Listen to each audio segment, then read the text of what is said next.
preparing my simple heart day lunch. Mag-isa lang ako sa bahay, kaya ito lang, simple lang ang ating pananghalian. Yan.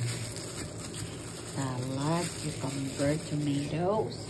Tapos ang aking breakfast kanina ko nakain, ang aking nilagang egg. At saka, lagyan lang natin yan ng chicken on top. O, diba? Solved na ang ating pananghalian. Uy, laki ng slice ng ating chicken drumsticks. Legs, chicken legs. Yeah. Love is the greatest gift of all. Have a great day, everybody, and enjoy the rest of the week and your weekend. Take care and God bless.